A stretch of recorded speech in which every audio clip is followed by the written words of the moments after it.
بسم اللہ الرحمن الرحیم. آج یہ ایمرجنسی میں پریس کانفرنس کرنا پڑ رہا ہے.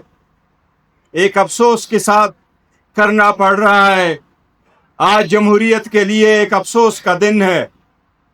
پاکستان تحریک انصاف نے ہر ممکن کوشش کی کہ جمہوریت چلے، ایوان چلے، لوگوں کی حقوق کی تحفظ ہو، عدلی آزاد ہو. باوجود اس کے کہ ہمارے لیڈر کو ناحق جیل میں رکھا گیا. 2 سال پورے ہونے کو آئے. 5 دن میں 3 سزائیں دی گئی. 45 سال کی سزا سنائی گئی. پہلی مرتبہ پاکستان کی ہسٹری میں ایک ہاؤس وائف کو، ہمارے لیڈر کی بیوی کو، شریک حیات کو سزا دی گئی تاکہ خان پہ پریشر پڑے.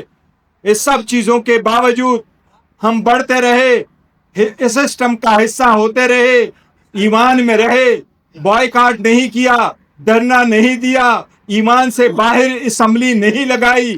یہ سب کچھ ایز اے پولیٹیکل پارٹی جانتے تھے. ہمارے لوگوں کو جب الیکشن نہ کرنے دیا تو تھرڈ ٹائر آیا، انہوں نے بھی الیکشن پی. لیکن ظلم، ناانصافی اور مساوی سلوک کی انتہا ختم نہیں ہو رہی.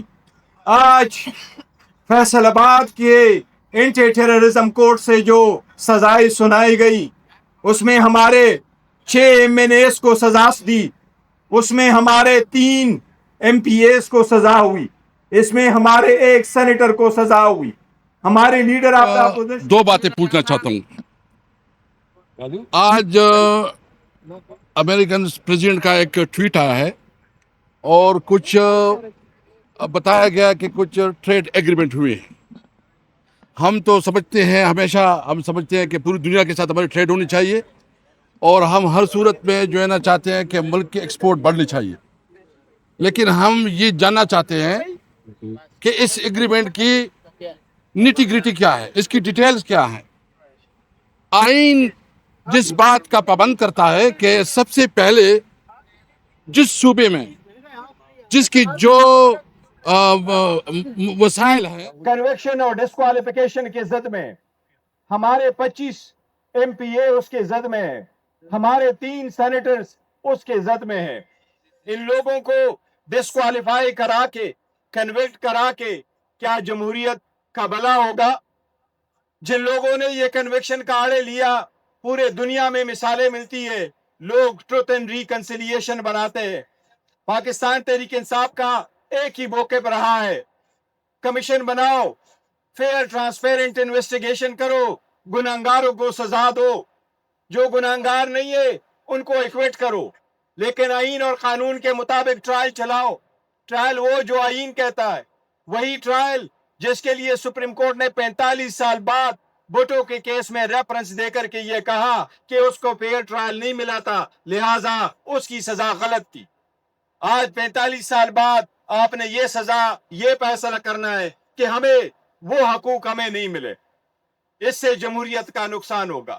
میں نے کئی مرتبہ محمود خان اچکزئی صاحب کے ساتھ اور میرے ساتھ بڑے ساری باتوں کا یہ امین ہے. میں نے ان کو کہا تھا حالات کسی اور طرف جا رہے ہیں، اس کے لیے کچھ کرنا پڑے گا.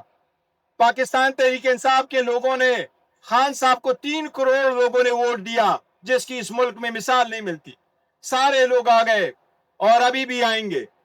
جب لوگ نکلتے، سڑکوں پہ نکلنا، پرامن رہنا، اپنے حق کے لیے آواز اٹھانا، اپنے لیڈر کے لیے آواز اٹھانا، ان کی زیادتیوں کے خلاف آواز اٹھانا، یہ ان کا جمہوری حق ہے. اتنے کسی پارٹی کے لوگ نہیں نکلے جس نے پاکستان تحریک انصاف کے نکلے، اور جتنے کہیں لوگوں نے ریلیز نہیں کی جتنے پاکستان تحریک انصاف کے لوگوں نے کی.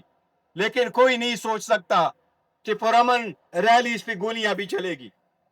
جب تک یہ پتہ نہیں چلے گا ہم آئین کا تحفظ کیسے کریں گے اور کس سے کریں گے. کم از کم میں اس پسماندہ صوبے سے تعلق رکھتا ہوں جو 1948 سے آج تک فوجی آپریشن کے زد سے فارغ نہیں ہوا ہے.